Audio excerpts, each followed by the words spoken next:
Hello and welcome to our free performance nutrition webinar for the Melbourne Marathon. Now, we have put this together just as a little freebie for everyone to hopefully take away some key pointers with their nutrition if you are deep in or just beginning your prep for the Melbourne full or half marathon that's coming up in about 9 weeks' time. So this also applies if you happen to be training for Perth Running Festival, which is the same weekend.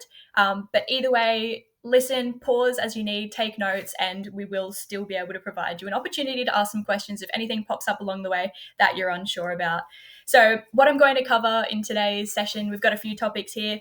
My name's Lauren. For those of you who don't know me, I am one of the 3 performance dietitians at TFD, alongside our owner, Geordie, and also Jack. So if you don't want to reach out to me, we've got 2 other members of the team who will be more than happy to help provide some answers, but I'd like to think I can provide some information for you all today. So ultimately, let's get started and just do a really quick overview. I'm sure if you're training for the race, you've taken the time to have a look at the course. If you live in Melbourne, I'm sure you've run it before. But sometimes these types of information can be really helpful for your nutrition plan as well, in terms of what's the weather going to be like, how is that going to dictate your fluid requirements, are you a heavy sweater, are you someone that doesn't sweat a lot?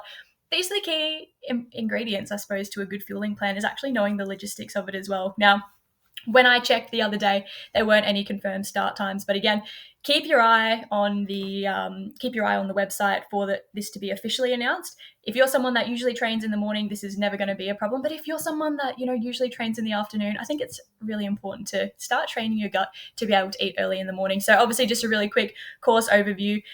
Like I said, I'm sure if you're doing the race, you've already taken a look, but still important to acknowledge these types of things as they will impact your fueling later on. Now, there's only so much we can cover in this little webinar, and ultimately, we're going to be talking about athletic performance, but it's important to also understand that when you're training for a marathon, you've got other parts of life that you still need to show up in. After training, you've got to be present at work. You've got to be present for your family. Nutrition is so much more than just giving you energy to go for a run or to help you lose or gain weight. It's important for our long-term health, supporting our energy levels, supporting our mental health and our relationship with food, as well as, of course, optimizing our body composition and promoting recovery. In today's webinar, we're going to be covering these 3 principles mostly, as these really are super important parts of marathon training. It's important to first acknowledge, though, if you can relate to any of these symptoms here on the slide, definitely pay attention to the following webinar. I think we can normalize how tired or exhausted or sore we get when we're training for a marathon. And these types of things are normal, training many hours a week, obviously got families, jobs, those types of things. But if you notice quite a few of these happening over your training block, it's really important to just pause, take a moment and reflect. Am I eating enough? I feel like with social media out there these days, running influencers, athletes, we're probably always comparing our diet to those of those around us, as well as questioning, am I eating too much? When what I see in practice is marathon runners are often not eating enough, and that can result in something that we're going to talk about briefly called low energy availability or reduced energy availability, which not only impacts your performance, but if not managed properly, can impact your long-term health as well. So just so that I'm not confusing anyone, the term energy availability that we're going to be just talking on really quickly is talking about the difference in how much energy we're consuming versus how much we're spending relative to our fat-free mass. And this is slightly different to just good old energy balance, which we talk about in the calories in, calories out, or I guess calorie deficit type of approach. So energy availability is a big term and something that you might have come across if you follow, dietitians, health professionals, athletes. But ultimately, when it comes to marathon training, it's very common for people to unintentionally underfuel because they don't quite understand the energy demands of their training. Now, what low energy availability refers to is when we don't have enough energy after we've trained in the morning to fuel the various metabolic processes that we need to sustain health. So what happens is our body kind of goes into energy saving mode like our phone does when it runs out of battery, and it starts preserving bodily systems that it thinks aren't quite vital. Now, in females, a red flag for us is usually always when our period changes, slows down, disappears. This can also result in things like low sex drive, reduced testosterone, increased injury, reduced metabolic rate as well. So ultimately, not eating enough and over-exercising, on paper, you might think, energy in, energy out, I'm going to lose weight. But what we see in elite athletes or individuals with really high training loads is that when they're not quite eating enough to fuel their training, we see weight plateau, you're feeling low energy, niggles pop up. So this is what we're trying to avoid, and something that everybody needs to be really mindful when training for a full marathon. Now, I'm talking to the masses here in this webinar, so I'm not going to go through individual calorie requirements. We have put together a Melbourne Marathon fueling guide, which I'll talk to you a little bit about at the end, and that's going to give you a really great guide as to how many calories and how many grams of carbs, proteins, and fat you should be aiming for every day at a minimum. So if you are looking for that next level support, we've got options there to help you out. Today is just about awareness and education. So ultimately, when it comes to reducing low energy availability, we need to make sure that you as a runner are not only focusing on protein or carbohydrates or fat, but we need to have a really balanced intake across all three, across the day as well. Because as you can see here, they all play a special part in our health. So we've got the carbs for energy, which you better believe we'll be talking a lot about today. We've got protein, which is important for our recovery, supporting our body composition. And we've also got fats, which are vital for hormone health. So again, all these macronutrients play a key role in our diet. And it's very important that you understand the role of each of them and include them sparingly throughout the day. So we're going to just touch quickly on carbohydrates. Like I said, I'm not here to provide specific calorie requirements to a general population, but this is something that I think all of you will be able to take away. So these are ultimately the recommendations for carbohydrate intakes for athletic individuals. Now, the beauty of this is that our training load changes throughout the week. Yes, we might have a long run on Sunday, but chances are you've probably got a rest day. Maybe you've got an easy 5K. Maybe you've got a 1 or 2 hour run. So using this type of a framework can really help you to periodize your nutrition over the course of the week and make sure that you're not overeating on easy or rest days, but not underfueling when you've got a really big training run, or potentially you're also training for an Ironman and maybe you're not just running, you're also getting a really long ride in on a Saturday. So this, if you're going to take away anything, this can be a really great guide to make sure that you're eating enough carbohydrates to support your training load. Now, I mentioned the term periodizing your nutrition. So that can be a really helpful strategy if you are someone that's trying to optimize your performance for the marathon, but you're also focusing on body recomposition, whether that's losing a little bit of weight or trying to lean down. Periodizing your nutrition over the week can be a really great strategy so that you're not compromising your performance in an effort to lose weight. Now, this is just purely an example of what I've done up of how we try to help our clients manipulate their diet over the week if they've got specific goals. But ultimately, it's just highlighting that, okay, we're training for a marathon. Not every single day needs to be a 10 grams of carbs per kilogram body weight.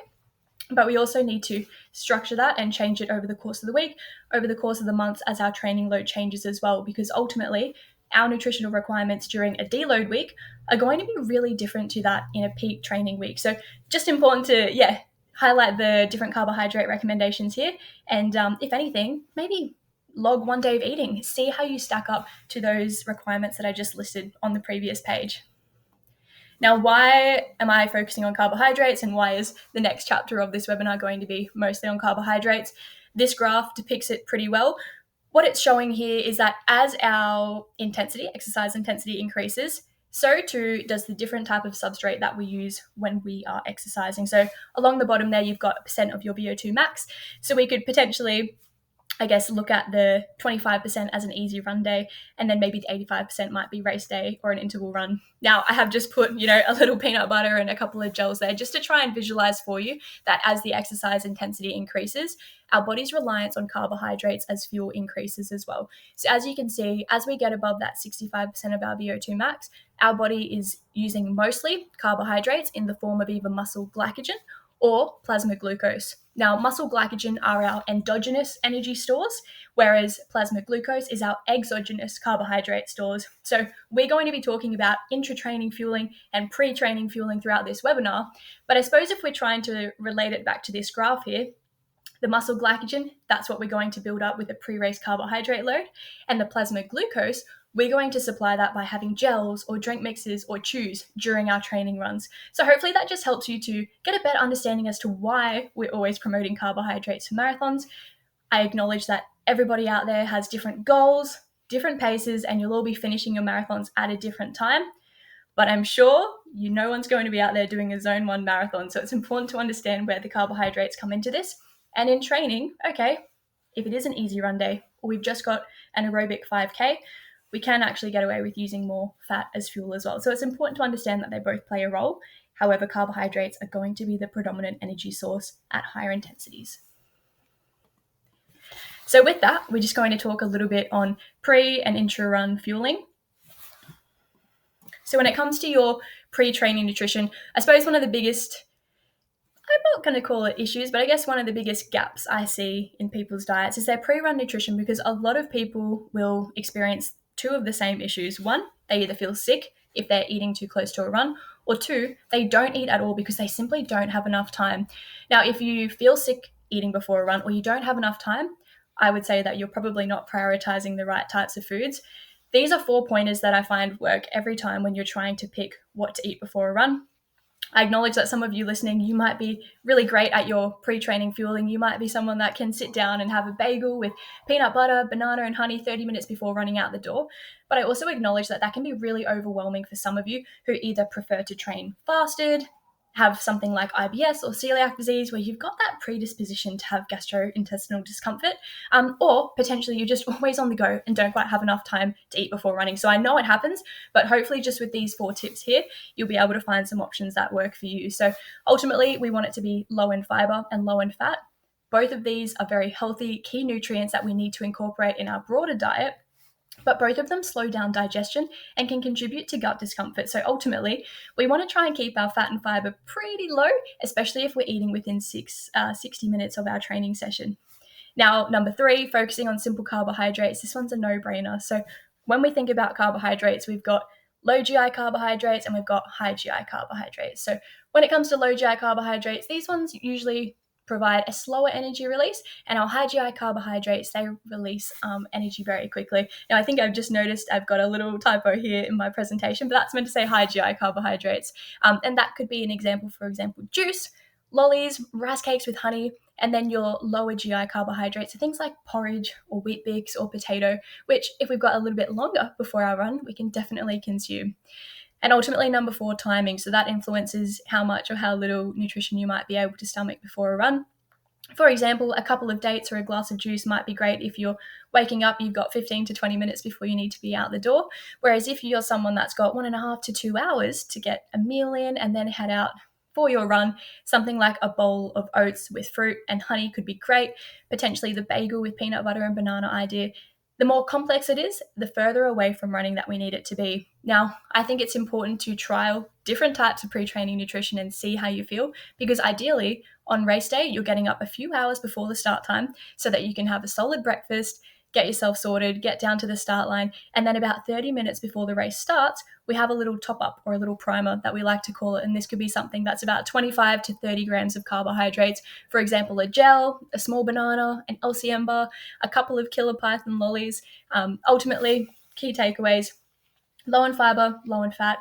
Keep it nice and simple if you're eating within 60 minutes, or increase that to include some more lower GI carbohydrates if you've got longer than an hour and a half to eat before your training session.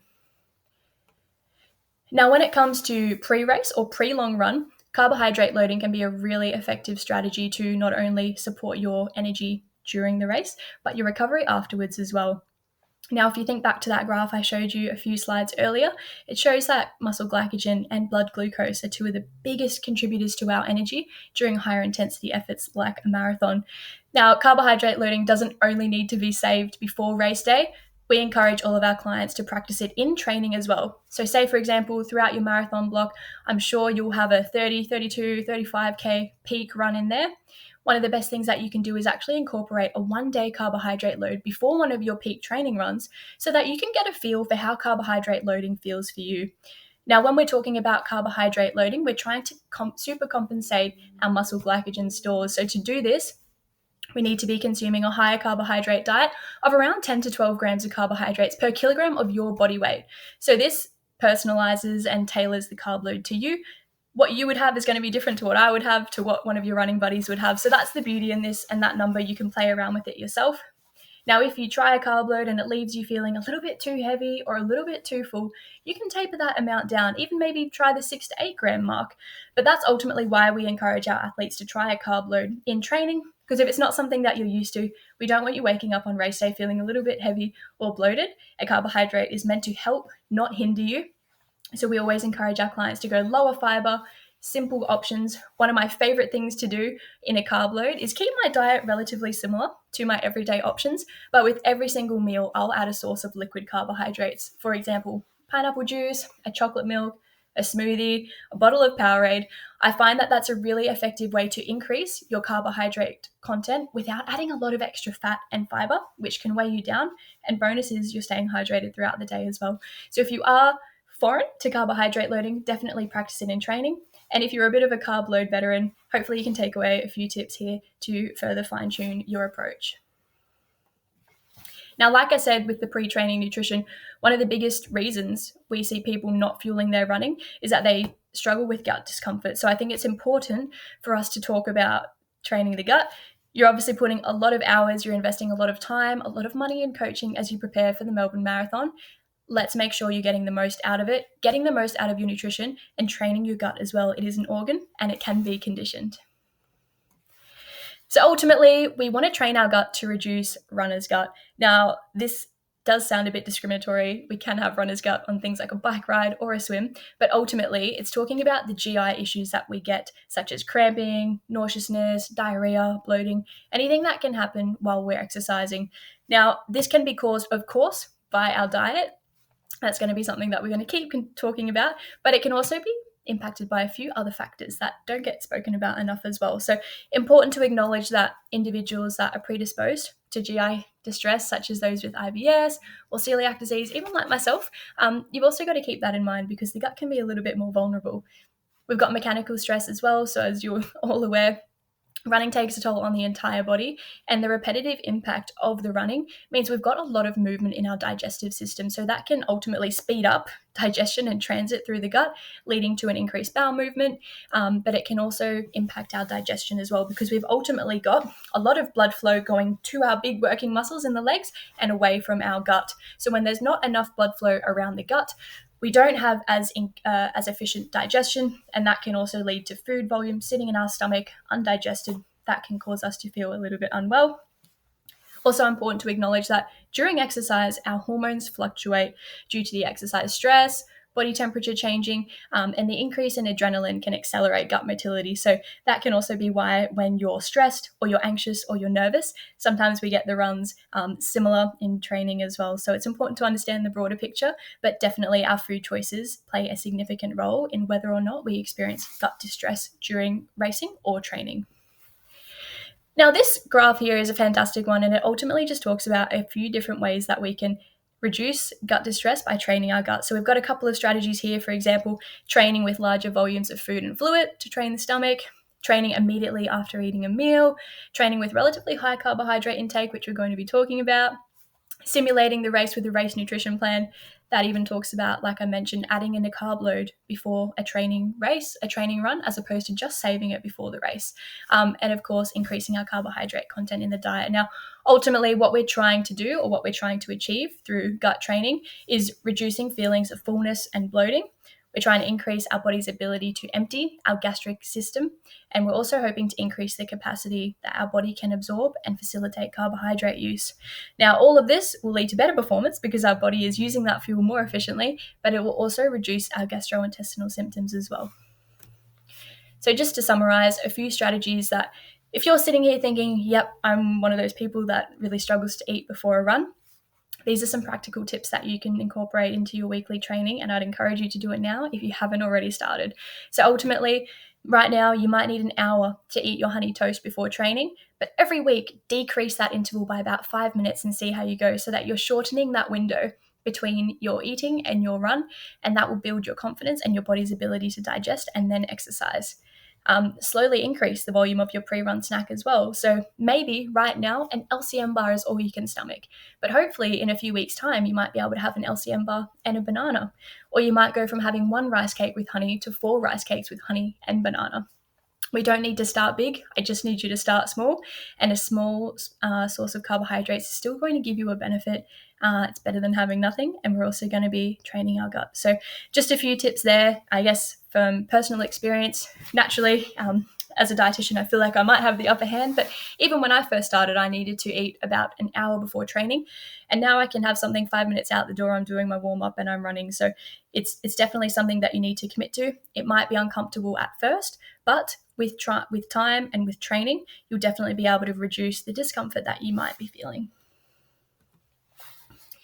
Now, as we mentioned, diet is a big reason that we do get runner's gut or GI issues, but it's important to also factor in these types of things as well. So training your gut, we've just covered hydration. So yeah, your pre and intra-run hydration is vital for how our gut functions as well.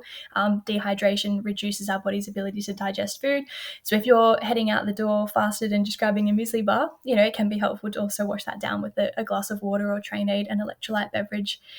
Managing stress, this is a big one, something that I might not be able to help you with as a dietitian, but there are plenty of mindset coaches, sports psychologists out there. And as I mentioned before, when we're nervous or when we're anxious, we get that increase in adrenaline, and that can cause us to either potentially be constipated or to get the runs. So managing stress on race day is a really powerful tool to be able to calm the gut. We know there's a lot of research out there to suggest the gut-brain axis, and if we can better control our nerves and our pre-race anxiety, that can be a huge help. So whether it's doing breathing activities, it's waking up an extra 30 minutes before your alarm so that you can have the time, not feel stressed. Planning as well your morning, so making sure that you've got a chance to go to the bathroom before you leave the house, or you're allowing enough time to fight the queues at the Portaloos. It's important to think about the broader picture as well, not just what you're eating and the timing, but also planning your race day logistics. And that's what I mentioned on that first slide. What's the temperature going to be like? What time does the race start? What time do you need to get there? Do you have to rely on public transport? Can you walk to the venue? All of these things can impact your pre-race morning routine, and it's those types of changes or strategies that you implement that can hopefully reduce your gut distress and have a really comfortable race. Now that we've spoken briefly about your pre-run nutrition, we're going to talk a little bit about the intra-run nutrition as well. Now, this is a great graph, and ultimately what it's talking about is as our training duration increases, we want to increase the amount of carbohydrates that we have per hour. Now, this is going to be very personalized. What might work for you is going to be very different to what works to your running partner or your coach. So it's really important to understand that you need to start small if you're not used to eating while running, and build that up gradually. So this is a really good framework in terms of aiming ultimately between 30 to 90 grams of carbohydrates per hour. Now, during exercise, the muscle glycogen is broken down, which we spoke about on that graph. And ultimately what this does is it frees glucose molecules that the muscle cells can then oxidize through anaerobic or aerobic metabolism, and reduces ATP or adenosine triphosphate, which is required for muscle contraction. Now, the rate at which muscle glycogen is degraded depends upon the intensity of our exercise. Are we going easy? Are we going at a high level? But as I mentioned, I'm sure most of you out there are going for a PB in Melbourne, so we're going to be up there with the heart rate. So it's important to make sure that you're fueling appropriately. Now, how many grams of carbohydrates we go for per hour is going to be dependent on various factors. For example, how long are you planning to take out there? What's your goal time? What's your realistic time? What intensity are you racing at? Are you just out there having fun, hoping to cross the finish line? Maybe you'll have less reliance on carbohydrates if you're more in that zone 1, zone 2 area. Or if we're going redlining, going for that PB, your body is going to be predominantly burning carbohydrates. So a couple of things to factor in, but again, if you're not used to fueling during your training, start small with maybe half a gel per 30 minutes. And over time, let's increase that to having a full gel every 30 minutes. We'll talk about that now, but it's important to start somewhere and also factor in the bigger picture.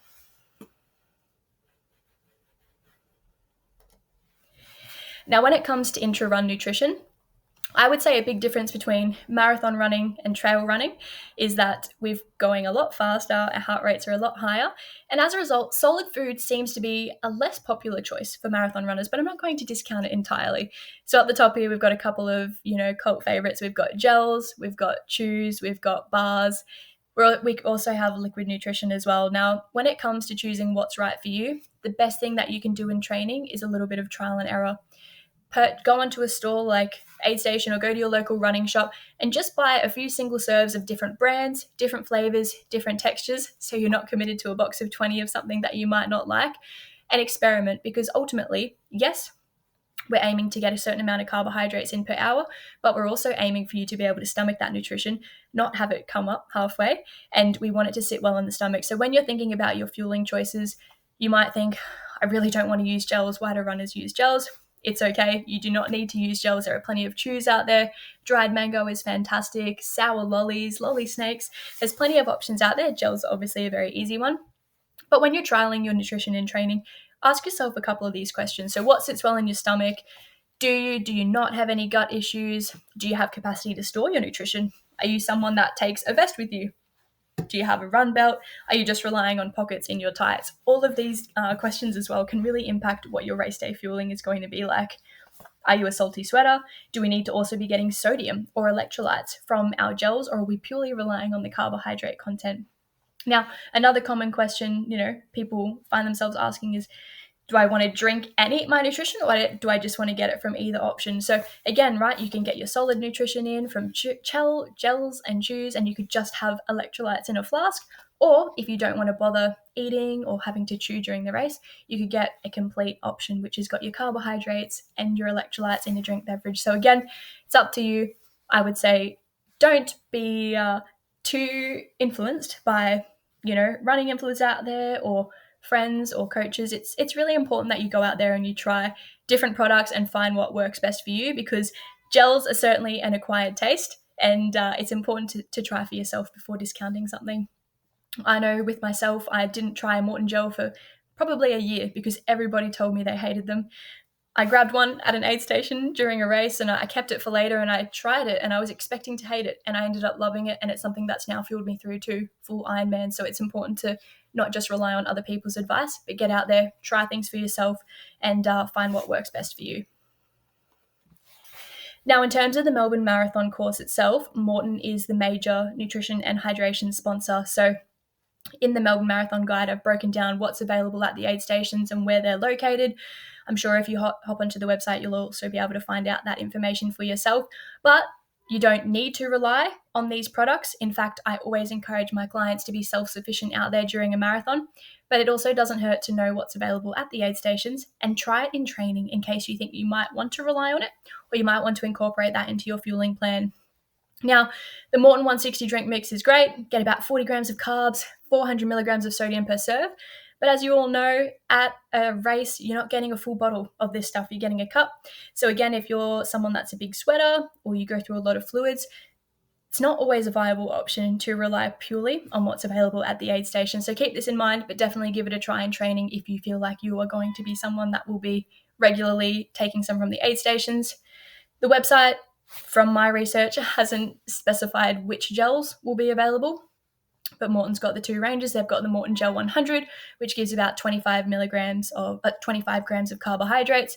The caffeinated ones, again, 100 milligrams of caffeine. And then we've got the Morton 160, which provide 40 grams of carbohydrates. So depending on what you like, what works best for you, 2 Morton 160s per hour gets you to 80 grams of carbohydrates. Whereas if you prefer to sit down on the lower end of the spectrum, 2 Morton Gel 100s will get you up around the 50 grams of carbohydrate per hour mark. So again, you don't need to rely on these, but if you are someone that likes to travel lightly, you don't want to rely on a run belt or a vest or pockets, it's important to know what's available at the aid stations and make sure that you try them in training first. Now, if we go back to that beautiful rainbow graph, you'll see at the top that once we reach intakes over 60 grams of carbohydrates per hour, we need to factor in multiple transportable carbohydrates. And you might have heard about the glucose to fructose ratios and all those types of things. So we'll just quickly unpack that, what it means and what it means for your fueling. Now, it's important to understand that there is not one ideal ratio that is going to be perfect. The ratio that's perfect actually depends on the amounts of total carbohydrates that you're ingesting. So what the research has currently got us at is about a 2-to-1 glucose to fructose ratio, which is going to be best if you're hitting around 60 to 90 grams of carbohydrates per hour. Now, if you're wanting to push the limits, you're someone that can comfortably stomach high amounts of carbohydrates because you've trained your gut, you're up around the 110 grams of carbohydrates per hour. A 1 to 0.8 or a 1-to-1 glucose to fructose ratio is going to be the best one for you. Now, what we're talking about when we're getting glucose and fructose, these are all carbohydrates, but they're different types of sugars. So in our gut, we've got different transporters that can push across nutrients from our stomach into the blood. And I like to think of this as a little bit of an analogy. So just say we've got 120 people in a high-rise building, and a fire drill goes off and everyone has to vacate down the stairs. Now, if we've got 120 people trying to get out one small fire exit door, we're going to have a bottleneck, it's going to be clunky, and it's not going to be very efficient flowing those people out through the doors. Now, if we open another door on the other side of the corridor, we've got 120 people now getting through 2 doors. You can imagine that it's going to be much more efficient. The people are going to be able to vacate the building a lot faster. And that's ultimately what we're doing here in our gut when we're adding in different transportable carbohydrates. So our glucose receptor is ultimately maxed out at about 1 gram of carbohydrates per hour, meaning that we can safely oxidize or burn about 60 grams of glucose per hour. Now, if we're pushing the limits, we're going 70, 80, 90, even 120 grams of carbohydrates, we do need to open one of those other gates. And by doing that, we need to add in a different type of sugar. So that's where fructose comes in. Now, this might all seem a little bit much, but it's reassuring to know that most commercially made products out there are already made with these ratios in mind. Here's a few examples of some common products. And again, they're usually a 1 to 0.8 or a 2 to 1 glucose to fructose ratio. So unless you're, in your home lab, in the kitchen, doing up your own gels or making up your own nutrition, it's not something you need to pay too much attention to. But again, if you are having the correct amount of carbohydrates and in a good ratio, that's going to reduce any gut distress as well. As I mentioned, there's not one ideal ratio. It's going to depend on how many grams of carbohydrates you're aiming for per hour.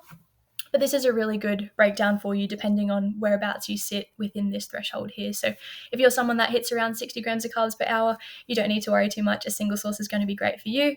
As you start to creep up to that 60 to 90 gram target, 2 to 1 glucose to fructose means you're going to be maximizing the gates, getting a lot of carbohydrates in and transporting that through to the body. And if you're someone that likes to push the limit at that upper end of 90 to 120 grams of carbohydrates per hour, we're looking for a 0.8 to 1.1 glucose to fructose ratio. Now, 120 grams of carbohydrates per hour does seem like a lot, and for a road marathon, it's probably a little unnecessary, but I think you're here to learn and to listen, and it could be worth noting that there is a great study done out there in mountain marathon runners, and what it showed us was that athletes who consumed a higher amount of carbohydrates per hour, so up around that 120 grams per hour, they actually had reduced markers of exercise-induced muscle damage. Now, we think about nutrition for recovery as being what we eat after training, but I like to use the term pre-recovery, and what you eat before and during exercise can also support your recovery afterwards. So if you're someone that doesn't like to eat before or during a run, you're definitely not doing yourself any credit. You're potentially damaging or impeding your own recovery because your body's having to tap into those muscle glycogen stores.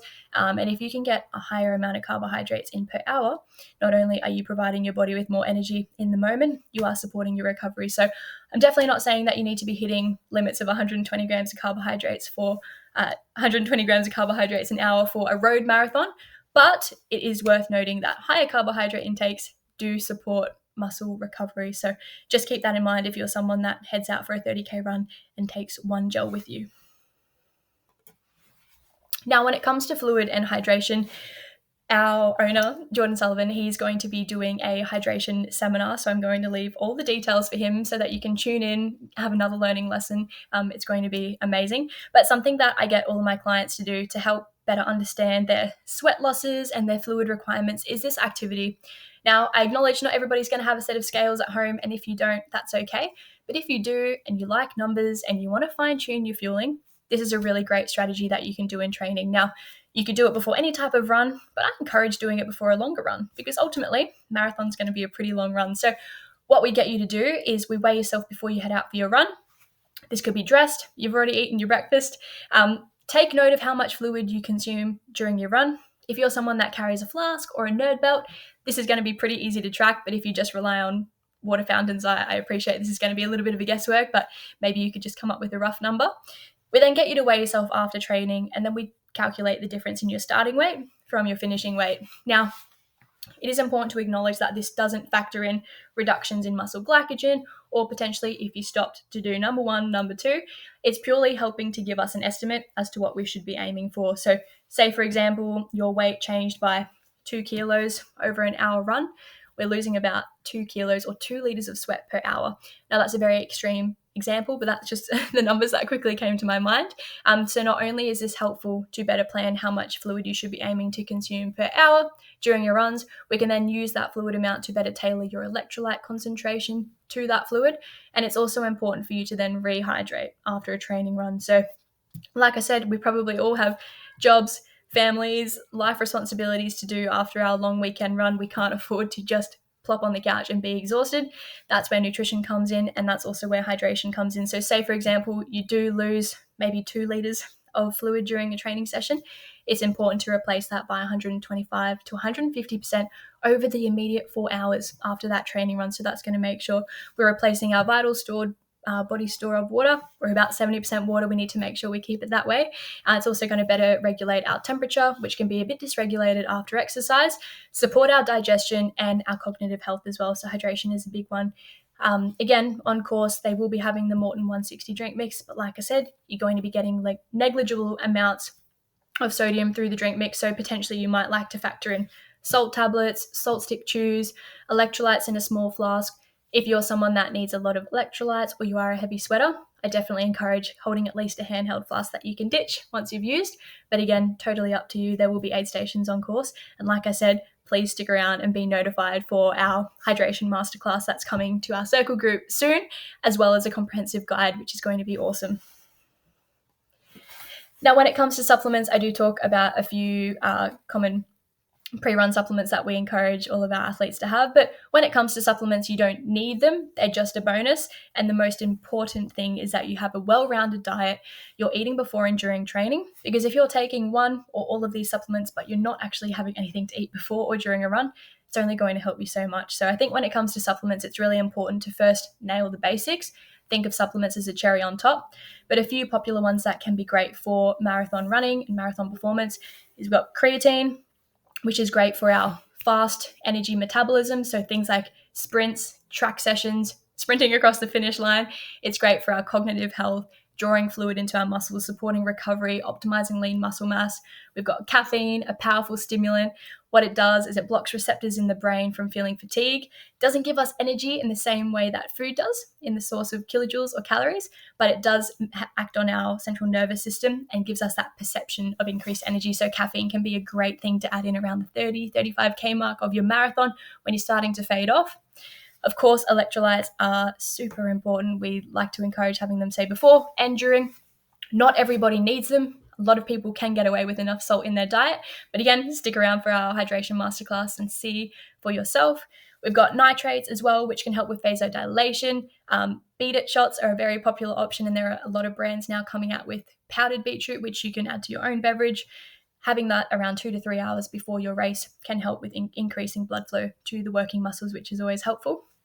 And beta-alanine is a great one to help buffer lactic acid buildup. So in training, if you've got hill sprints or you've got interval sessions, threshold runs, having beta-alanine can help to buffer the lactic acid, therefore increasing our time to fatigue, reducing fatigue as well, and also improving our recovery afterwards, because we don't have as much lactic acid, which is a toxic byproduct of energy metabolism, circulating in our system. So that's just a quick snapshot. There's plenty of supplements out there, but like I said, these should be a last resort. Nail the basics, good foundation diet, carbohydrates, proteins, fats, get your micronutrition or your pre, intra, and post-training nutrition nailed, and then think about, okay, where will supplements come in handy for me and where can they support my running performance? I guess in summary, a few important tips would be, if you are really struggling through your training block, you're always tired, you're constantly at the physio, you've got niggles, or you feel like you're not quite hitting the paces or the targets that you should be in training, really use that as a prompt to reflect, am I eating enough? Do I need to potentially reach out to a dietitian and get an analysis done to make sure that I'm eating properly? That would be my number one tip for everybody. Like I said, practice a carb load in training. Like I said, carb loads are meant to help, not hinder. Make sure it's something that you feel comfortable with and that it does help your performance. Experiment what gels, drink mixes, solid foods work. Do you like to have something every 20 minutes, every 30 minutes, every 45 minutes? Play around with it. Find what works best for you and not what works best for someone else. Does your nutrition actually reflect your goals? Are you aiming for 60 grams per hour or 90 grams per hour? manage your pre-race nerves and anxiety. Like I said, it's not something that I can help you with, but potentially do some breathing exercises or mindful activities before a run or a race, or even reach out to a mindset coach or a sports psychologist if it's something that really does impact your race day performance. And naturally, don't try anything new on race day is always a good one. Like I said, I've told you what's available at the aid stations. Don't try it for the first time on race day, because chances are you might not like it and it might upset your gut. Now, today is just a brief, introduction to nutrition, just a couple of things to be mindful of when you are prepping for your marathon, and we hope it's going well so far.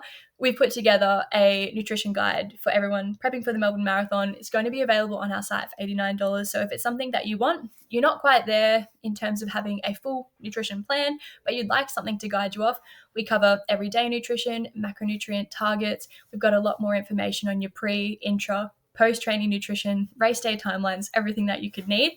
But if you feel like you really want to level up and take that next step to getting one-on-one tailored nutrition support, you can book a free call with myself or Jack or Jordan through our website. We've got discovery calls to help you better understand maybe where their gaps are in your diet, what type of services we could offer, and if you think you'd be a good fit. So if that's something that you'd be interested in, we also work with clients one-on-one, providing nutrition plans, race week plans. If you found the general information helpful, but you need help applying it to yourself, I definitely encourage you to jump on, book a call with one of us. We'd love to speak with you.